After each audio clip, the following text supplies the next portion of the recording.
Hello दोस्तों, नमस्कार। मेरे चैनल में आप सभी का स्वागत है। तो मैं एक छोटा सा गारे गीत गाने जा रही हूँ। कैसा लगेगा कमेंट बॉक्स में ज़रूर बताइएगा।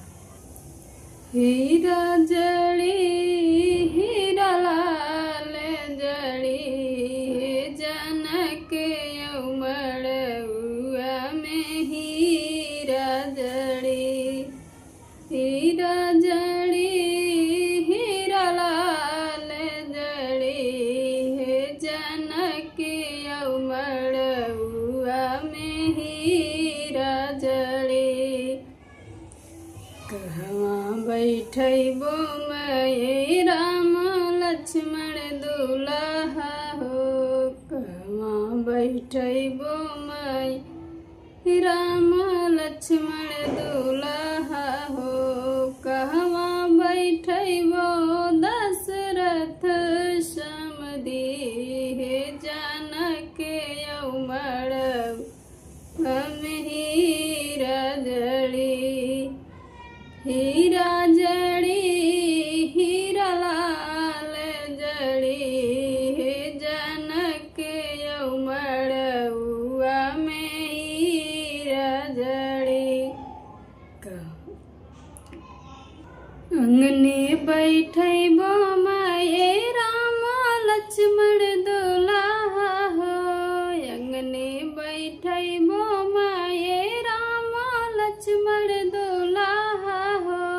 दुअरे बैठबो दशरथ समधी जनक उमड़ुआ में हीरा जड़ी जनक उमड़ुआ में हीरा जड़ी हीरा जड़ी हीरा लाल जड़ी हीरा जड़ी हीरा लाल जड़ी जनक उमड़ुआ में हीरा जड़ी। कऊ खियबो माये राम लक्ष्मण दुल्हा हो। कऊ खियबो माये राम लक्ष्मण दुल्हा हो। कऊ खियबो दशरथ समधी जनक उमड़ुआ में हीरा जड़ी जनक उमड़ुआ में हीरा जड़ी हीरा जड़ी हीरा लाल जड़ी जनक उमड़ुआ में हीरा जड़ी।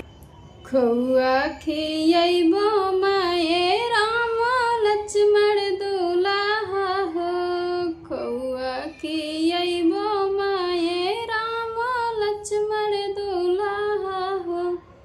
मेवा खियबो दशरथ समधी जनक उमड़ुआ में हीरा जड़ी हीरा जड़ी हीरा लाल जड़ी जनक उमड़ुआ में हीरा जड़ी।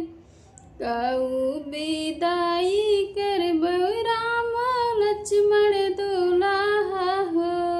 कऊ विदाई करबो राम लक्ष्मण दुल्हा हो। कऊ विदाई दशरथ समधी जनक उमड़ुआ में हीरा जड़ी। सीता उर्मिला जी के राम लक्ष्मण दुल्हा हो। सीता उर्मिला जी के राम लक्ष्मण दुल्हा हो। अनधाना देबो दशरथ समधी अनधाना देबो